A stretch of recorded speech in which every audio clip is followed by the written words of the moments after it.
All right. How can you set boundaries and manage expectations with your boss so that you can avoid frustration and resentment? Well, that's a pretty loaded question. So I'm going to kind of deconstruct that. I have been very fortunate to have some of the most amazing people in my life as my bosses. And I'm super grateful to say I learned so much from them and I'm visualizing them and I'm so grateful to them. Now, the odd thing is we are different human beings. Just because they were amazing and great people and I learned from them does not mean there were not times of frustration and irritation and maybe even anger at times. And that's just true of any relationship, right? So whether it is marriage, husband and wife, or whether it is a boss and employee relationship. So let's start there. I think this all falls under a few categories that are there to have a good relationship. What are the foundations of a good relationship? A healthy mutual respect. A boss and employee relationship is not a greater than and a less than relationships.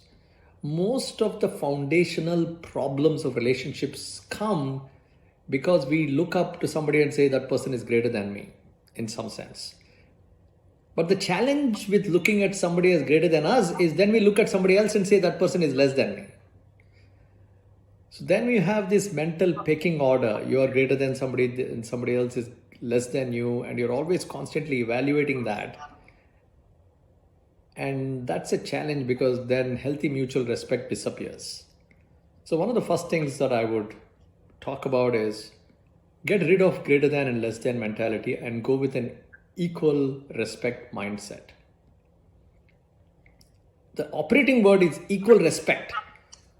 We are not talking about equal knowledge. Now, it's possible that your boss has more experience and a greater amount of expertise in the field, and that is good for you because you're hanging around your boss and hopefully learning and picking up some of these things, and they will rub off on you, and hopefully down the road you will be a better person because of that boss that you have. So that is important, that is crucial. But at the same time, there is equal respect. That means you should respect the person as much as that person respects you. You both should respect each other equally as human beings. Equal worth, equal potential. That's the way to look at it. That's the foundation for a good relationship, right? But at the same time, the value flow might be one way because your boss might have proven himself or herself in the marketplace and they have established that. So in that sense, in some knowledge pecking order, they might be higher than you or greater than you. I hope this distinction is clear and very important that, hey, my boss is not a better person than me, but he's a more learned person than me. He's a bigger expert than me. He is a better market positioning than I do, and I can learn a lot from that person, right? So that and equal respect. So generally the problem with greater than and less than is people tend to respect the person who's higher than them a little bit more and disrespect the person lower than them. That's what you want to avoid.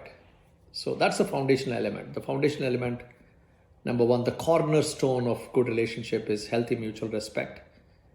And if there is a greater than and less than in terms of knowledge or experience or growth, sure, value flows one way and that can happen. But that's just the beginning of the relationship.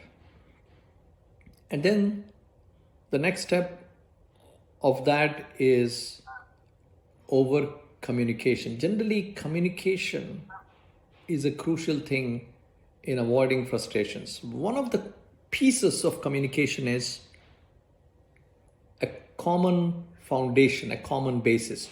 Do you and your boss together know what are the common goals or agreed upon goals that you are working on or working towards? Right?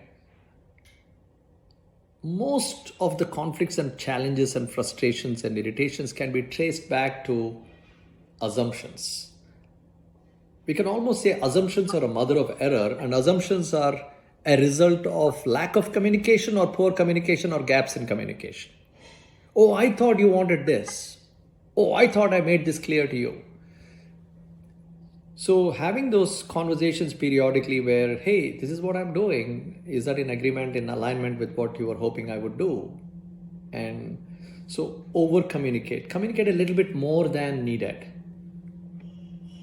And then the second important thing is to write down what you understood.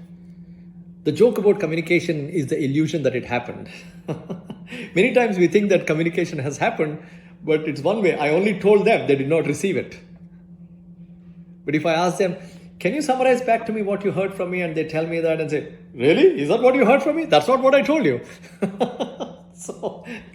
So this two-way with your boss would be, hey boss, can I summarize that? This is what I heard from you. A, B, C are correct, but D was a little different. Let me explain that again. And so that is step number 2, is not only did you now understand, but you communicated back. So the communication actually happened. It's not just the illusion that it happened. And what happens beyond that is you actually write it down, because now is the next problem, which is memory. Your boss or you may not remember what the heck you talked about today, few days from now, because there's so much happening in your life, in your job, etc., etc. So that is, you're putting things down so that you are saying, hey, this is what I heard and this is what I'm planning to do, right? So that's another thing. And then the other place where I found communication really helps is, when I'm done, how does it look? Or you want me to design this? Or you want me to write that report? Or you want me to create that presentation? Or you want me to write that piece of code? Okay. And the problem is, it's that 4 blind men and the elephant, right? So when 4 blind men are touching, oh, I sense a wall. The guy is touching the belly of the elephant saying, this is a wall. And somebody else is touching the leg and saying, oh, this is a pillar. Somebody is touching the trunk and saying, this is a pipe. Good luck with putting the information together and figuring out that it's an elephant. Right? So that is the challenge that you have when you're communicating these in different pieces. You are imagining an elephant and you explained an elephant, but they understood that it's a wall with 4 pillars and a pipe. How do you avoid that? Well, that's where exemplars come in. Exemplar is a high quality example. It's called an exemplar. Another way of putting it is, how do things look when you're done? Hey boss, here is the PDF that I found online, and that seems to be a summary of a presentation to a client. Let me send it to you. And the boss looks at it and says, yeah, it looks good, except the last 2 slides should look different. Let me change them. And he'll pull 2 slides from another presentation, put it together and say, this is how I want your end result to look like.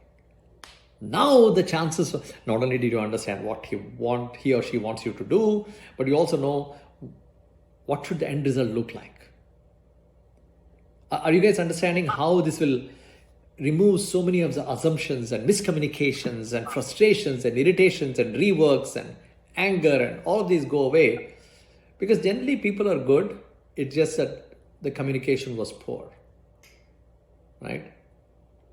And then the other thing is boundaries. Boundaries are a very, very important and interesting thing, because if you look at various relationships, each relationship has a distance. You're probably very close to your parents, you're very close to your spouse, you're very close to your kids.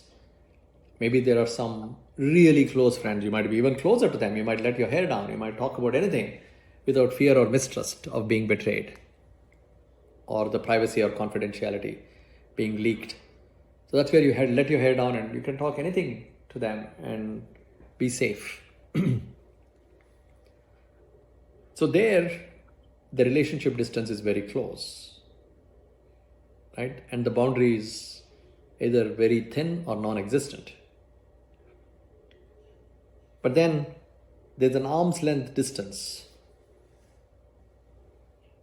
with our boss, for example. I may or may not want my boss to know too much about my personal life. A little bit maybe, but not maybe too much. So I want to maintain that boundary, right? Why? That's a boundary of respect. That's a boundary of professionalism. That's a boundary of not getting too involved because we have a focused thing, we have a task at hand to do together. If you're constantly catching up on their family and their challenges, and he or she is catching up on yours, and where do you find the time to do the work that you're supposed to do when the communication is all over the place? So that's called maintaining a respectful professional distance. Now, I'll just insert one more thing here. What about a mentor? What kind of a distance do you have with a mentor? Well, you will not have the close distance and the lack of a boundary that you have with a close friend or a close relative. But with a mentor, the distance will be less than the distance with a boss because there's a lot of trust. You'll probably let the mentor in, right? And the boundaries, either the range is much bigger, the lines are much thinner.